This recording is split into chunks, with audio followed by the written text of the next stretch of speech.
I will say this is dedicated to all my Black sisters in the room. And I want to let you know that this is called The Black Woman.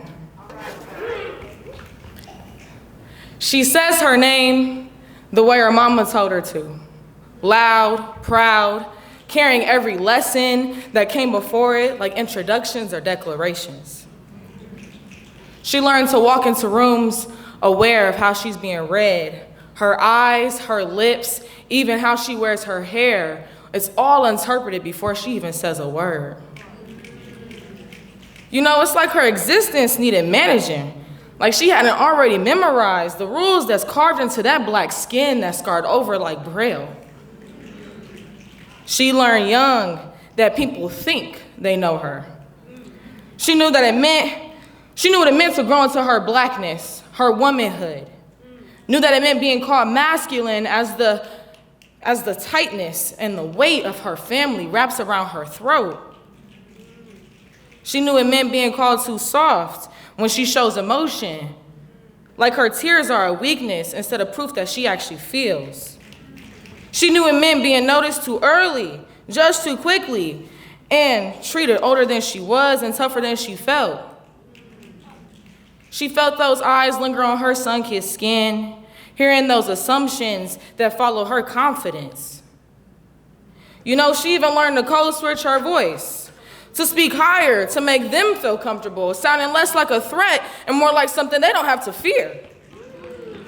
Learning to walk alert in public, putting those hands up high, putting them behind your back so that officer can see. You know, she learned survival. They speak about her like she's a problem to solve, like her kindness means availability, like attraction means intention, like attention means consent. No, but she knows how to say no, knows how to set those boundaries without surrendering that softness within. She knows that those boundaries are not shame, not aggression, but self-respect that she had to carve for herself. She carries her history and her posture, and her braids and her language in that tone, inheriting resilience and shaping it into grace. She's still growing, not perfect, but intentional with that self-respect, with that discernment, with that pride in her skin, her name, her history, and her inheritance. Refusing to disappear into silence, insisting on being heard. Because she's not a stereotype. She's not a warning, but she's becoming rooted, rising, watched, and still choosing herself, seeing herself, choosing herself, because she's enough, because she is the Black woman. Thank you. And the title of my poem is I'm a Gambler at 15. I walk into the casino of bright fluorescent lights and loud noises, a place they call school. Every day I go and play a game of Russian roulette.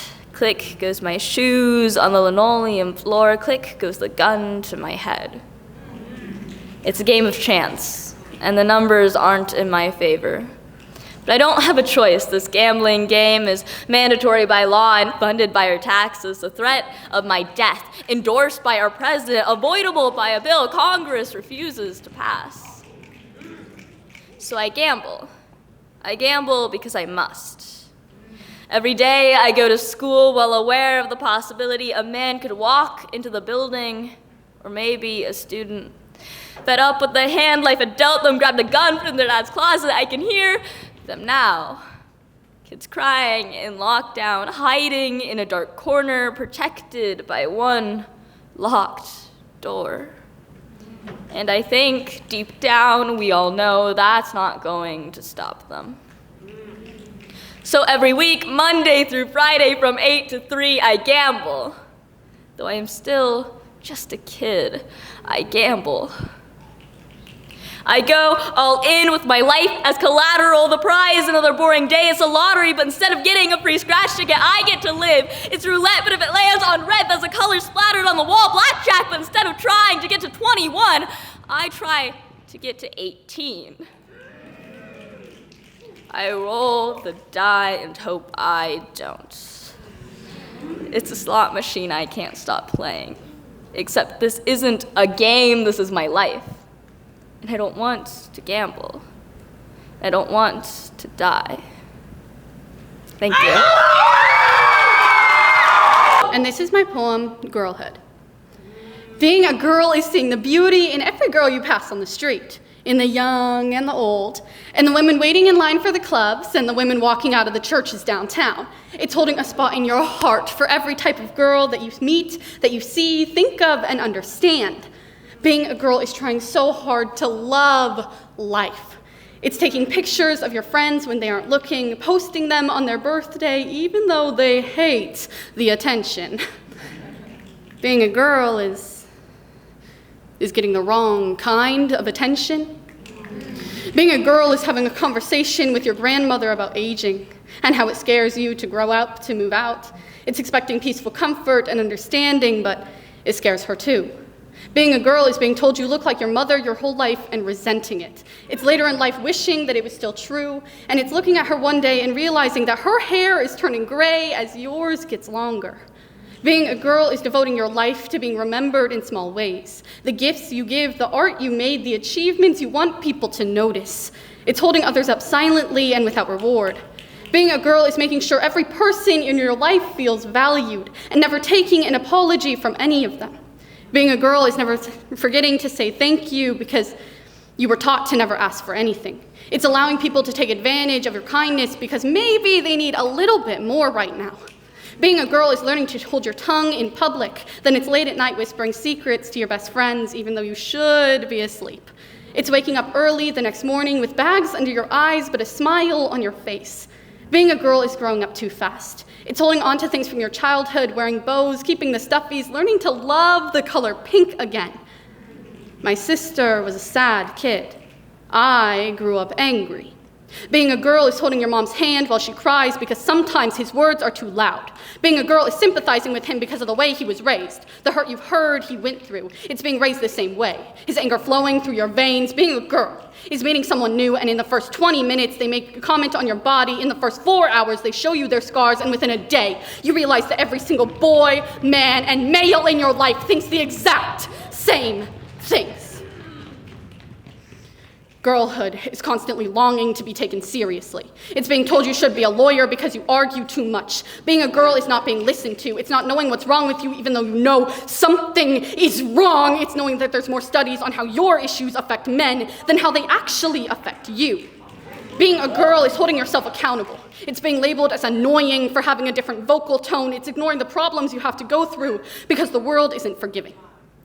Being a girl is keeping your head down, your legs and fingers crossed, and living life in a hesitant silence. Thank you. And this is our poem, A Police Interrogation of Our Father. Hey Nick, how's it going? Can I get you anything? Where were you on the evening of September 9th, 2007? How did it feel to finally become a father of 3? When you gripped those 2 babies in your arms, did it make you feel strong? How'd you get home that night? 2 kids in the NICU, did you stay with your wife? Could your wife smell the liquor on your lips when you swore to be better? What did she say? What could she say? All right, let's move on. How'd you handle the divorce? Where were you in court? Why didn't you fight for us? Why'd you only fight to lower child support? What do you think $700 a month can even do for 3 kids? How often did you even pay it? How often did you even want us around? What did you do when the kids weren't around? What did you do when we were? Did you feel guilty? Can you feel guilty? Nick, how often did you sell? God, how often did you take? I said, how often did you sell? You know, I'd give you forgiveness if you asked for it. Did you mean it when you said I was your favorite? Did you mean to drink your life away? When was it no longer enough? When was the bottle no longer enough? You always said you hated your meds. Where did you even get the pills? But only when they're prescribed, right? Fight the man, right? That's what you said you wanted to teach us. But only when that man ain't you, right? When did that man become you? When I held you in my 8-year-old arms and told you it was okay that your father raped me. Was that you asking if it was okay to leave? Did you ask the officer if it was okay to leave? When you blew past the legal limit, your car wrapped around a pole. Or they found half a pound of concentrated THC in your trunk. Or the mushrooms growing in your basement. Or you shattering windows with a baseball bat. Or you beating your girlfriend bloody. Did you ask if you could leave? What did it feel like to grip an 8-year-old's wrists in your hands while you screamed in her face? Did it make you feel strong? Did you feel like God? Can God hear you in there? Does he take your collect calls? Do you understand now what it's like to have an absent father? Behind a gate? Behind bars? Do you get now what you meant to us? Nick, how did it feel to lose all 3 of your kids? Where were you September 9th, 2017? 18, 19, 20, 21, 22, 23, 24, 25. Now! Where are you? Now!